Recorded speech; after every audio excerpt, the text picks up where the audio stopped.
News live കൊച്ചിയിലേക്ക് സ്വാഗതം. ഈ വാർത്തകൾ നിങ്ങൾക്കായി അവതരിപ്പിക്കുന്നത് Leotech solar solutions powered by mile food stuffs Mookkannoor, Grazia tours and travels near Cochin airport and Cochin Kalabhavan Angamaly franchise. പശ്ചിമേഷ്യൻ സംഘർഷം, ഗാർഹിക ആവശ്യങ്ങൾക്കുള്ള പാചകവാതക സിലിണ്ടറിന്റെ വില കൂട്ടി. ഗാർഹിക ആവശ്യങ്ങൾക്കുള്ള പാചകവാതക സിലിണ്ടറിന്റെ വില കൂട്ടി. 60 രൂപയാണ് കൂടിയത്. വില വർധന ഇന്നു മുതൽ പ്രാബല്യത്തിൽ വരും. പശ്ചിമേഷ്യൻ സംഘർഷത്തിന്റെ പശ്ചാത്തലത്തിലാണ് വില വർധനവ്. മാർച്ച് 1-ന് വാണിജ്യ സിലിണ്ടറിന്റെ വില 29 രൂപ വർദ്ധിപ്പിച്ചിരുന്നു. വാണിജ്യ സിലിണ്ടറിന് വീണ്ടും വില കൂടി. 115 രൂപയാണ് വർദ്ധിച്ചത്. പശ്ചിമേഷ്യൻ സംഘർഷം കണക്കിലെടുത്ത് എണ്ണ കമ്പനികൾ ഊർജ്ജ വില വർദ്ധിപ്പിച്ചതിനെ തുടർന്നാണ് വില വർധനവുണ്ടായിരിക്കുന്നത്. 11 മാസത്തിനിടെ ഇത് രണ്ടാമത്തെ തവണയാണ് വില വർദ്ധിപ്പിക്കുന്നത്.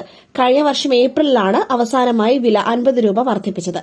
IOC വെബ്സൈറ്റ് പ്രകാരം മുംബൈയിൽ സബ്സിഡിയില്ലാത്ത LPGയുടെ വില ഇപ്പോൾ 912.50 രൂപയും, കൊൽക്കത്തയിൽ 939 രൂപയും, ചെന്നൈയിൽ 928.50 രൂപയുമാണ്. ബലേന്ദ്ര ഷാ നേപ്പാൾ പ്രധാനമന്ത്രിയാകും. രാഷ്ട്രീയ സ്വതന്ത്ര പാർട്ടി വമ്പൻ വിജയത്തിലേക്ക്. നേപ്പാളിൽ കാഠ്മണ്ഡു മുൻ മേയറും റാപ്പറുമായ ബലേന്ദ്ര ഷാ നേതൃത്വം നൽകുന്ന രാഷ്ട്രീയ സ്വതന്ത്ര പാർട്ടി വമ്പൻ വിജയത്തിലേക്ക്. ബലേന്ദ്ര ഷാ പ്രധാനമന്ത്രിയാകും. 275 അംഗ സഭയിൽ ജനങ്ങൾ നേരിട്ട് തിരഞ്ഞെടുക്കുന്ന 165 സീറ്റിൽ 110 സീറ്റിലും RSP മുന്നിൽ. നേപ്പാളി കോൺഗ്രസും communist party of Nepal, unified Marxist ലെനിനിസ്റ്റും കമ്മ്യൂണിസ്റ്റ് പാർട്ടി, മാവോയിസ്റ്റ് സെന്ററും ഇഴയുന്നുവെന്ന് റിപ്പോർട്ടുകൾ. ജൻസി പ്രക്ഷോഭത്തിനു പിന്നാലെ KP ശർമ്മ ഒലിയുടെ സർക്കാർ നിലം പതിച്ചതിനെ തുടർന്നാണ് നേപ്പാളിൽ പൊതുതെരഞ്ഞെടുപ്പ് നടന്നത്. പാർലമെന്റിലെ ബാക്കി 110 സീറ്റ് തെരഞ്ഞെടുപ്പിൽ ലഭിച്ച വോട്ടിന്റെ അടിസ്ഥാനത്തിൽ രാഷ്ട്രീയ പാർട്ടികൾക്ക് വീതിച്ചു നൽകും. നേപ്പാളിലെ യുവാക്കൾക്കിടയിൽ ഒരു ജനപ്രിയ മുഖമായാണ് ബലേന്ദ്ര ഷാ കണക്കാക്കപ്പെടുന്നത്. തലസ്ഥാനമായ കാഠ്മണ്ഡുവിന്റെ മേയറായിരുന്ന ബലേന്ദ്ര ഷാ ഒരു റാപ്പറിൽ നിന്നാണ് രാഷ്ട്രീയക്കാരനായുള്ള ജീവിതം ആരംഭിച്ചത്. നേപ്പാളിൽ നടന്ന ജൻസി പ്രക്ഷോഭങ്ങൾക്ക് ബലേന്ദ്ര ഷാ പിന്തുണ നൽകിയിരുന്നു. ബഹ്റൈനിൽ പൊതുനിരത്തിൽ കൂട്ടം കൂടുന്നതിന് വിലക്ക്. ഇന്ന് രാവിലെയും സൈറൺ മുഴങ്ങി. ബഹ്റൈനിൽ പൊതുനിരത്തിൽ കൂട്ടം കൂടുന്നതിന് വിലക്ക് ഏർപ്പെടുത്തി സിവിൽ ഡിഫൻസ് കൌൺസിൽ. ബഹ്റൈനിൽ രാവിലെ സൈറൺ മുഴങ്ങിയെന്നാണ് വിവരം. ജനങ്ങളുടെ സുരക്ഷ മുൻനിർത്തിയാണ് കൂട്ടം കൂടുന്നതിന് വിലക്ക് ഏർപ്പെടുത്തിയിരിക്കുന്നതെന്ന് അധികൃതർ വ്യക്തമാക്കി. ഇന്ന് രാവിലെയും ബഹ്റൈനിൽ അപായ സൈറൺ മുഴങ്ങിയതായാണ് റിപ്പോർട്ടുകൾ. ജനങ്ങൾ ജാഗ്രത പാലിക്കുന്നത് തുടരണം എന്നാണ് നിർദ്ദേശം. പബ്ലിക് പാർക്കുകളിൽ ഉൾപ്പെടെ ഒരു പരിധിയിൽ കൂടുതൽ ആളുകൾ കൂടി നിൽക്കരുത് എന്നാണ് ജനങ്ങൾക്ക് നൽകിയിരിക്കുന്ന നിർദ്ദേശം. കഴിഞ്ഞ ദിവസം ജനവാസ മേഖലയിൽ 2 ഫ്ളാറ്റുകളിൽ അടക്കമുണ്ടായ അപകടശേഷമുണ്ടായ ദൃശ്യങ്ങൾ ഔദ്യോഗിക കേന്ദ്രങ്ങൾ പുറത്തുവിട്ടിരുന്നു. ഈ പശ്ചാത്തലത്തിൽ കൂടിയാണ് ജനങ്ങളുടെ സുരക്ഷയെ കരുതി കർശന നിർദ്ദേശങ്ങൾ നൽകിയിരിക്കുന്നത്.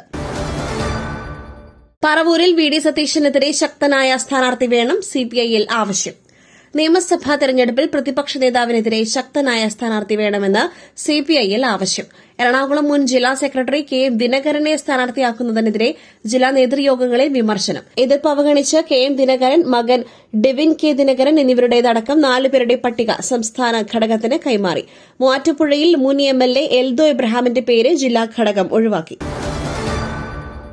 ഐറിസ് ദേനയിലെ നാവികരെ ഇറാനിലേക്ക് തിരിച്ചയക്കരുത്. ശ്രീലങ്കൻ സർക്കാരിനോട് അമേരിക്ക. ഐറിസ് ദേനയിലെ നാവികരെ ഇറാനിലേക്ക് തിരിച്ചയക്കരുതെന്ന് ശ്രീലങ്കൻ സർക്കാരിനോട് അമേരിക്ക ആവശ്യപ്പെട്ടതായി റിപ്പോർട്ട്. നാവികരെ ശ്രീലങ്ക ഏറ്റെടുത്ത മറ്റൊരു കപ്പലായ ഐറിൻസ് ബുഷറിൽ നാട്ടിലേക്ക് അയക്കരുതെന്നും അമേരിക്ക ആവശ്യപ്പെട്ടതായി റോയിട്ടേഴ്സ് റിപ്പോർട്ട് ചെയ്തു. അമേരിക്കയുടെ സ്റ്റേറ്റ് ഡിപ്പാർട്ട്മെന്റ് മെമ്മോ ഉദ്ധരിച്ചാണ് റോയിട്ടേഴ്സിന്റെ റിപ്പോർട്ട്. ഇറാനിലെ ഏറ്റവും വലിയ ആണവ സമ്പുഷ്ടീകരണ കേന്ദ്രം സ്ഥിതി ചെയ്യുന്ന നതാൻസിൽ വൻ സ്ഫോടനം എന്നും റിപ്പോർട്ടുണ്ട്.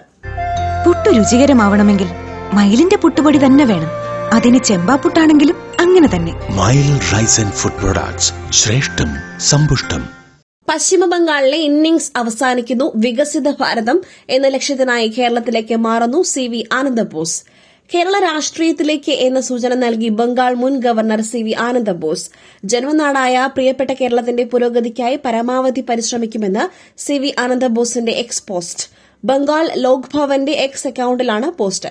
പുതിയ ദൌത്യത്തെ കടമയായും തന്നെ വളർത്തിയ കേരളത്തിലെ ജനങ്ങളോടുള്ള നന്ദി സൂചകമായും കണക്കാക്കുന്നെന്നും കുറിപ്പിൽ പറയുന്നു. രാജിക്കത്ത് പങ്കുവച്ചുകൊണ്ടാണ് കുറിപ്പ്. ഇറാൻ കപ്പലിന് കൊച്ചിയിൽ അഭയം നൽകി.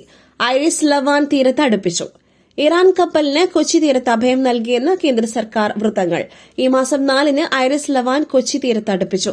കഴിഞ്ഞ മാസം 28-ന് ഐറിസ് ലവാൻ എന്ന കപ്പൽ തീരത്ത് അടുപ്പിക്കുന്നതുമായി ബന്ധപ്പെട്ട അനുമതി ഇറാൻ തേടിയിരുന്നു. കപ്പലിൽ സാങ്കേതിക പ്രശ്നം കണ്ടെത്തിയതിനെ തുടർന്നാണ് തീരത്തടുപ്പിക്കുവാൻ അനുമതി തേടിയത്. മറ്റൊരു വാർത്തയുമായി കണ്ടുമുട്ടുന്നതുവരെ നന്ദി, നമസ്കാരം.